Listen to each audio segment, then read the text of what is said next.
নমস্কার, আমি অনির্বাণ চৌধুরী। শুরু করছি এডিট পেজ। শেষের শুরু না শুরুর শেষ? 8ই জুন 2020 আজকের তারিখ। এই তারিখটি ইতিহাসের পাতায় যে চিরস্থায়ী হতে চলেছে তাতে কোনো সন্দেহ নেই। কিন্তু কি হিসেবে? কেন্দ্রীয় সরকার দেশের তালা খোলার যে পরিকল্পিত কর্মসূচি নিয়েছে তার প্রথম পর্যায় আজ থেকেই শুরু হলো। পোশাকি নাম আনলক 1। অফিস কাছারি খুললো, হোটেল রেস্তোরাঁ খুললো, রাস্তায় বাসের চাকা গড়িয়েছে, অটো ছুটেছে, ফেরি চলেছে। কলকাতা পুরসভায় সব কর্মীরা কাজ করা বাধ্যতামূলকভাবে শুরু করলেন। ইস্টার্ন বাইপাসে আবার যানজট ফিরে এলো। আগের মতো না হলেও কিছুটা তো বটেই। মন্দির, মসজিদ, গির্জার তালাও খুলল। টিভি স্ক্রিনে যে ছবিগুলো দেখছেন তা আজকেরই। মুখে মাস্ক দেখলেই বুঝতে পারবেন পোশাকে ওইটুকু সংযোজন ছাড়া পুরনো কলকাতার সঙ্গে আজকের খুব একটা বেশি তফাৎ নেই। না, ভুল হলো, লোকাল ট্রেন এখনও চলছে না, তাই গঙ্গাপাড়ের ফেরিতে ভিড় নেই, মেট্রো বন্ধ, তাই বাসের প্রতীক্ষা একটু বেশি। সরকারি বাসগুলিতে যতগুলি আসন ঠিক ততজন যাত্রী নেওয়ার ঘোষণা করা হয়েছে আগেই, এবং বেশ কয়েকটি বেসরকারি বাস ও মিনি বাসে দেখলাম লোক দাঁড়িয়ে রয়েছেন। তবে এটাও সত্যি, সব বেসরকারি বাস আজ রাস্তায় নামেনি। আনলক এভাবেই শুরু হলো। বলতে পারি আপাতত লকডাউন শেষ হলো, করোনা রয়ে গেল। তাকে সঙ্গী করেই চলতে হবে আমাদের সকলকে, এবং অর্থনীতির প্রয়োজনেই শিকল আলগা করতে হয়েছে। তবে রাজনৈতিক স্বার্থত্যাগ সেটা করতে কিন্তু রাজি নয় পলিটিক্যাল পার্টিগুলো। আগামী বছর ঠিক এই সময় হয়তো বাংলার 2021 বিধানসভার রেজাল্ট বেরিয়ে গেছে বা বেরোবে করছে। বিজেপি এখন থেকেই প্রচার শুরু করে দিচ্ছে। আগামীকাল অর্থাৎ 9ই জুন রাজ্যে ভার্চুয়াল র্যালি করবেন অমিত শাহ, স্রেফ বাংলার জন্য। তার ঘোষিত উপলক্ষ হচ্ছে মোদী সরকারের বর্ষপূর্তি।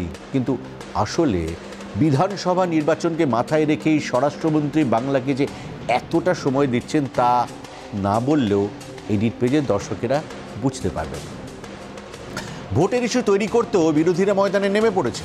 ইতিমধ্যেই আমপানের ত্রাণ ও পুনর্বাসনের অনিয়মের অভিযোগ তুলতে শুরু করেছে তারা। আমরা সাংবাদিকরা রাজনীতির ভাষ্যকার। রাজনৈতিক কর্মকাণ্ডে হস্তক্ষেপের নৈতিক অধিকার আমাদের সে অর্থে নেই। তবে গত 3-4 দিন ধরে সেই চেনা স্বরে বয়ানবাজি দেখে একটা প্রশ্নই মনে খচখচ করছে, রাজনীতিটা বড্ড তাড়াতাড়ি শুরু হয়ে গেল নাকি? আর কয়েকটা দিন অপেক্ষা করলে কি খুব ক্ষতি হয়ে যেত? তালা দেওয়ার সময় রাজনীতি হয়েছে, তালা খোলা নিয়ে হবে না তা কি হয়? কঠিন পরিস্থিতি স্বাভাবিক করার চেষ্টায় রাজ্য সরকার। শীর্ষস্তরে টেনশন নেই তা হতে পারে না। নাগরিক সমাজেও আশঙ্কা রয়েছে।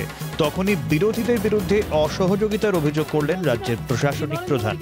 রোজ বলে বেড়াচ্ছে বাংলায় আগে এদের তাড়াও, বাংলায় আমাদের ভোট দেয়। এটা রাজনীতি করার টাইম? আমি তো কই বলছি না যে নরেন্দ্র মোদীকে দিল্লি থেকে তাড়িয়ে দাও, কারণ আমি মনে করি this is not the time. পলিটিক্সের টাইমে হবে। তাহলে আপনারা কেন এসব করছেন এখন? আমপান ও করোনা, একটি দীর্ঘমেয়াদী অসুস্থতা, অন্যটি ঝটিকা আঘাত। পশ্চিমবঙ্গে দুর্যোগ আর দুর্ভোগ মিলেমিশে একাকার। দুর্ভাগ্যের বিষয়ে এই বিপত্তিতেও রাজনীতি তার রাস্তা খুঁজে নিয়েছে। অক্ষত বাড়ি, 50 লাখ টাকার বাড়ি, 1 কোটি টাকার বাড়ি, সে 20,000 টাকা পেয়ে গেছে, এবং তার থেকে পার্টিও কাটমানি পেয়ে গেছে। বুলবুলের ক্ষতিপূরণের টাকা কোথায়? বুলবুলের ক্ষতিপূরণের মেটেরিয়াল কোথায়? কেন দলের নেতাদের কাছে আছে? কোথায় মন্ত্রীরা, কোথায় এমপিরা? কি রাজকার্য করছেন তারা? শুধু লুট। যে টাকাটা আসবে সেই টাকাটা যাতে প্রপারলি ইউটিলাইজড হয়, কোনো পলিটিক্যাল ফান্ডে যেন সাইফন না। এটা রাজনীতি করবার সময় নয়, এটা মানুষকে বাঁচানোর সময়। আসলে আমরা সকলে মিলে মানুষকে বাঁচাই। অভিযোগ পাল্টা অভিযোগের সেই চেনা বুলি ফিরে এসেছে। নির্বাচন কবে কেউ জানে না, তবে কথাগুলি নির্বাচনী স্লোগানের মতোই শোনাচ্ছে। জনজীবন স্বাভাবিক হবে কবে জানা নেই, কিন্তু রাজনীতিকরা গা ঝাড়া দিয়ে উঠেছেন। এটাও কি কম পাও না? তবে একটা বেয়ারা প্রশ্ন খচখচ করেই চলেছে, রাজনীতিটা একটু তাড়াতাড়ি শুরু হয়ে গেল না? আর কটা দিন অপেক্ষা করলে কি খুব দেরি হয়ে যেত? ব্যুরো রিপোর্ট, জি 24 ঘন্টা। মনে আছে 2013-এ 5 রাজ্যে নির্বাচন। নরেন্দ্র মোদী নতুন অবতারে সামনে এলেন। দেশ জুড়ে একসঙ্গে 100টি লোকেশনে ত্রিমাত্রিক প্রচার করলেন নরেন্দ্র মোদী। রূপকার আমেরিকা ফেরত ইলেকশন স্ট্র্যাটেজিস্ট প্রশান্ত কিশোর। আটঘাট বেঁধেই নেমেছিলেন মোদী। 3D প্রচারের সত্ত্ব তিনি কিনে নিয়েছিলেন, তাই আর কেউ কপিও করতে পারেননি। এবার ভার্চুয়াল সভা করবেন কেন্দ্রের স্বরাষ্ট্রমন্ত্রী অমিত শাহ। সেটা অনেকটাই মোদীর 3D র্যালির মতোই, তবে চমক অনেকটা কম, কারণ 7 বছরে দেশ অনেক দূর এগিয়ে গেছে। 78,000 বুথে 1 কোটি মানুষের কাছে অমিত শাহকে পৌঁছে দেওয়ার পরিকল্পনা করেছে বিজেপি। তার মানে প্রতি বুথে 10 থেকে 11 জন অমিত শাহর বক্তব্য শুনবেন। কিন্তু সোশ্যাল ডিস্টেন্সিং মানা হবে কি? বিজেপি দাবি করছে তাদের তরফে কোনো গাফিলতি হবে না। ভাষণের লিঙ্ক বিজেপি কর্মী ও আমজনতার মোবাইলে সরাসরি পাঠিয়ে দেওয়া হবে। পরেও রেকর্ডেড ভাষণও প্রচার করা হবে। করোনা ও আমপান মোকাবিলা নিয়ে তৃণমূল সরকারকে নিশানা করবেন অমিত শাহ। তৃণমূল শিবিরও পাল্টা অসহযোগিতা ও পরিকল্পনাহীন ঘোষণার অভিযোগ তুলবে। আশা করা যায় কোনো রকম জমায়েত এড়িয়েই দুই পক্ষ তাদের প্রচার করতে পারবে। এটা সত্যি যে লকডাউনের এপিসোড শেষ হয়েছে, মানে মোটামুটি শেষ হয়েছে, তার মানে এই নয় যে করোনা শেষ। যেভাবে লোকজন হইচই করে রাস্তায় নেমে এসেছে তা দেখে দুটো লাইন বারবার মনের মধ্যে ঘুরে ফিরে আসছে। মুক্তি, ওরে মুক্তি কোথায় পাবি, মুক্তি কোথায় আছে? সত্যি কি মুক্তি পেলাম আমরা?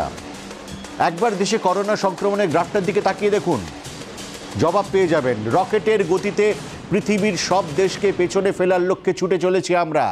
তাই এখন ঠিক এখনই সতর্ক হতে হবে। রাস্তায় নামুন, কিন্তু বিধি নিষেধগুলো মাথায় রাখুন, মেনে চলুন, নয়তো চিরমুক্তির রাস্তা কিন্তু খুলে যাবে। যদি ভুলে গিয়ে থাকেন তাহলে আবার মনে করিয়ে দিচ্ছি, রাস্তা নামার আগে কোন জিনিসটা মাথায় রাখতে হবে আমাদের। সংক্রমণের ঝুঁকি মাথায় নিয়েই তালা খুলল ভারত। অফিস কাছারি, হোটেল, রেস্তোরাঁ, শপিং মল, ধর্মস্থান সব খুলল, বাকি শুধু শিক্ষা প্রতিষ্ঠান। উদ্বিগ্ন স্বাস্থ্য বিশেষজ্ঞরা বলছেন, বাকি কি রইল? এই তো করোনাকে নেমন্তন্ন করে ডেকে আনা। অর্থনীতি বিশেষজ্ঞরা পাল্টা জিজ্ঞাসা করছেন, তবে কি অনাহার আর দুর্ভিক্ষের কাছে ইনভিটেশন যাবে? তালা খুলতেই হতো, আবার করোনাও ঠেকাতে হবে, তাই সরকার কিছু নির্দেশিকা বেঁধে দিয়েছে। মেনে চলতে হবে। দুজনের মধ্যে 6 ফুটের দূরত্ব, মাস্ক, ঘন ঘন হাত ধোয়া, থুথু না ফেলা এবং গেটে হাত ধোয়া ও থার্মাল স্ক্রিনিং। অফিস থেকে ধর্মস্থান সব জায়গাতেই এই বিধিগুলি পালন করতেই হবে। এছাড়াও এক এক রকমের পাবলিক প্লেসের জন্য থাকছে এক এক রকম নির্দেশিকা। শপিং মলের কোথাও কখনোই ভিড় জমতে দেওয়া যাবে না। শৌচালয় ও ফুড কোর্টগুলোতে জনসংখ্যা নিয়ন্ত্রণ করতে হবে। ঢোকা ও বেরোনোর জন্য আলাদা দরজার ব্যবহার করতে হবে।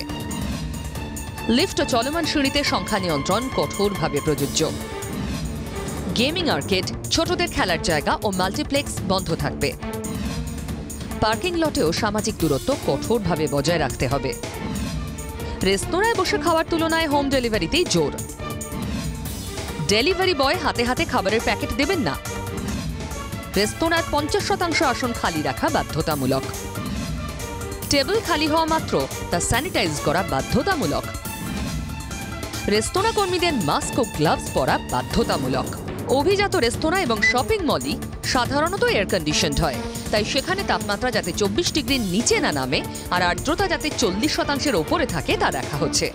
যদিও প্রশাসনকে সবচেয়ে বেশি ভাবাচ্ছে ধর্মস্থানগুলো, কারণ রেস্তোরাঁ এবং শপিং মলের তুলনায় ধর্মস্থানে অনেক বেশি মানুষ ভিড় করেন। গা ঘেঁষাঘেঁষি করে বিগ্রহ ও প্রতিমা দর্শন কিংবা প্রার্থনা একেবারে নিষিদ্ধ। আলিঙ্গন, করমর্দন কিংবা কোনো রকমের শারীরিক সংযোগ নিষিদ্ধ। বিগ্রহ বা ধর্মস্থানের কোনো জিনিস যেন ভক্তেরা স্পর্শ না করেন। ভক্তদের মধ্যে প্রসাদ বিতরণ ও শান্তিজল ছিটানো কঠোরভাবে নিষিদ্ধ। ভজন, কাওয়ালি বা গানের দল ধর্মস্থানে পারফর্ম করতে পারবে না। অর্থাৎ দেব দর্শন এবং প্রার্থনা এখন থেকে অনেক সময় সাপেক্ষ। দেবস্থানেও নিয়মকানুন মেনে চলাই বাঞ্ছনীয়, কিন্তু ধর্মীয় আবেগ অনেক সময়ই নিয়ন্ত্রণে রাখা কঠিন হয়ে যায়। প্রশাসন নিয়ম করতে পারে, কিন্তু তা পালন করার দায়িত্ব মানুষেরই। ব্যুরো রিপোর্ট, জি24 ঘন্টা। একটা বিষয় পরিষ্কার বুঝতে পারছি, আমরা একটা বিস্ফোরকের স্তূপের উপর বসে আছি। সেই বিস্ফোরকে আগুন দেওয়ার কাজটাও মোটামুটি শেষ। এখন অপেক্ষা বিস্ফোরণটা ঘটার। যদি বারুদ তাজা থাকে তাহলে ছিন্ন ভিন্ন হয়ে যাবে গোটা দেশ, আর যদি বারুদটা স্যাঁতস্যাঁতে হয়ে গিয়ে থাকে তাহলে হয়তো ফুস করে একটি শব্দেরও বেশি কিছুই হবে না।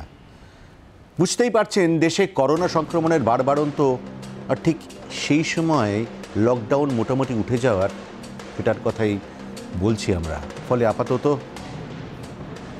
আপনা হাত জগন্নাথ, মানে নিজেদের সুরক্ষিত রাখার দায়িত্ব নিজেদেরকেই নিতে হবে। লকডাউন উঠে গেছে, এই আনন্দে বিধি নিষেধ শিখে তুলে নাচতে নাচতে রাস্তায় বেরিয়ে পড়লে কিন্তু আর দেখতে হবে না। আর আমাদের তো আবার শর্ট টার্ম মেমোরি, খুব সহজেই আমরা অতীতকে ভুলে যাই। তাই আরেকবার আপনাদের গোড়ার কথাটা মনে করিয়ে দিতে চাই। মাস্ক না পরলে, মুখে হাত দেওয়ার অভ্যাসটা না বদলালে, সোশ্যাল ডিস্টেন্সিং না মানলে কতটা দ্রুত ছড়িয়ে পড়তে পারে এই করোনা ভাইরাস। আমাদের এই সহযোদ্ধা জাপানের এক সংবাদ মাধ্যম এক মজার এক্সপেরিমেন্ট করেছিল। চোখে আঙুল দিয়ে সেই এক্সপেরিমেন্ট বুঝিয়ে দিয়েছে কি ভয়ঙ্কর এক প্রতিপক্ষের সঙ্গে লড়ছি আমরা। আমাদের পায়ের তলায় বিছিয়ে রয়েছে করোনা মাইনফিল্ড, একটু অসতর্ক হলেই উড়ে যাবে সব কিছু। পরিসংখ্যানের মাধ্যমে আপনারা প্রতিদিনই হয়তো দেখছেন যে কিভাবে দ্রুত গতিতে করোনা ভাইরাস ছড়িয়ে পড়ছে। করোনা ভাইরাসের R0 2 থেকে 3। একটি ভাইরাসের R0 নির্ভর করে সেটার এক ব্যক্তি থেকে আরেক ব্যক্তিকে সংক্রমিত করার ক্ষমতার উপর।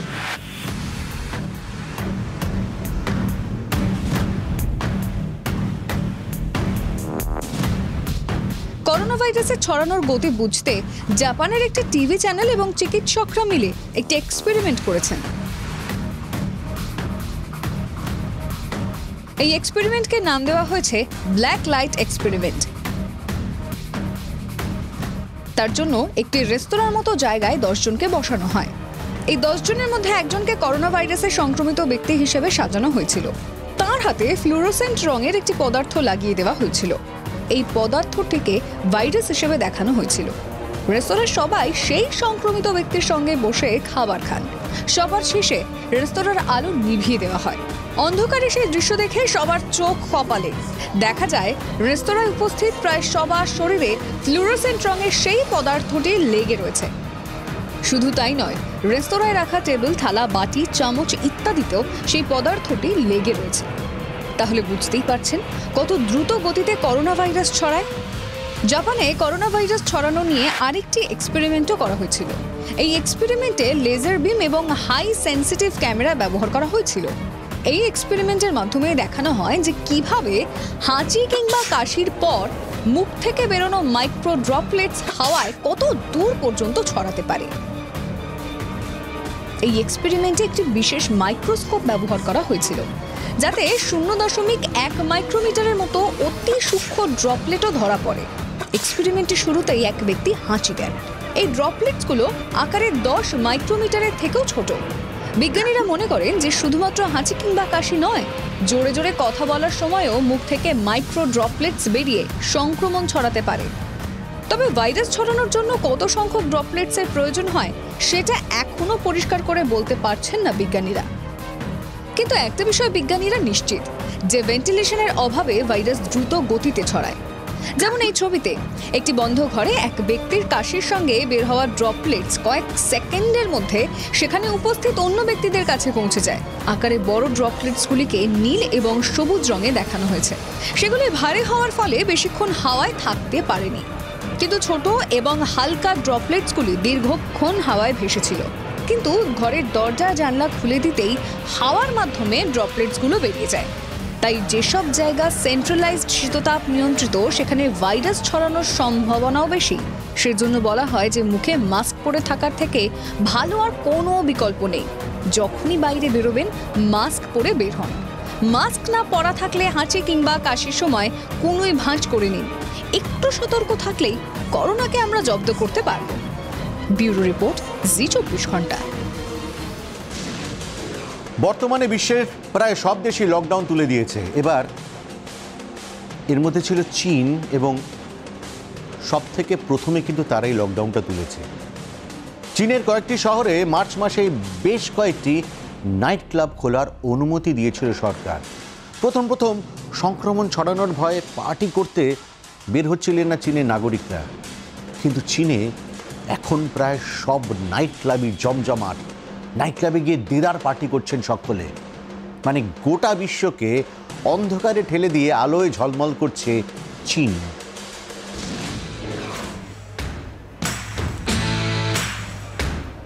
চীনের নাইট ক্লাবে পার্টি করতে গেলে তিনটে জিনিস মাস্ট: ডিসপোজেবল কাপ, মাস্ক এবং হ্যান্ড স্যানিটাইজার। মানে সংক্রমণের হাত থেকে বাঁচতে সতর্ক থেকেই ক্লাবে কোয়ালিটি টাইম কাটাচ্ছেন সবাই। নাইট ক্লাবগুলো বিশেষভাবে সতর্ক। প্রতিটি কাউন্টারে স্যানিটাইজার রাখা রয়েছে। টেম্পারেচার চেক করে ক্লাবে প্রবেশ করতে দেওয়া হচ্ছে। প্রতিটি ব্যক্তির কাছে স্বাস্থ্য সংক্রান্ত তথ্য নেওয়া হচ্ছে। বাউন্সার, বারটেন্ডার কিংবা ওয়েটারদের মুখে মাস্ক এবং হাতে গ্লাভস পরা বাধ্যতামূলক। ক্লাবের দরজার হ্যান্ডেল এবং অন্যান্য জায়গাগুলিকে ঘন্টায় ঘন্টায় জীবাণুমুক্ত করা হচ্ছে। বিশ্বের অন্যান্য দেশগুলিতেও লকডাউন তুলে দিতেই পার্টি করতে শুরু করে দিয়েছেন সেখানকার নাগরিকরা। যেরকম আমেরিকার মিসৌরিতে পুল পার্টি চলাকালীন সামাজিক দূরত্বের নিয়ম যেন পুলেই ডুবিয়ে দেওয়া হয়েছিল। অবশ্য সাইপ্রাসে আবার ইতিবাচক ছবি। লরকানা বিচে সামাজিক দূরত্বের সব নিয়ম মেনে চলেছে পার্টি।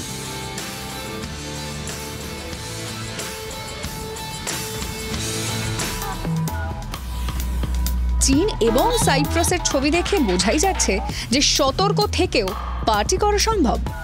ব্যুরো রিপোর্ট, জি 24 ঘন্টা।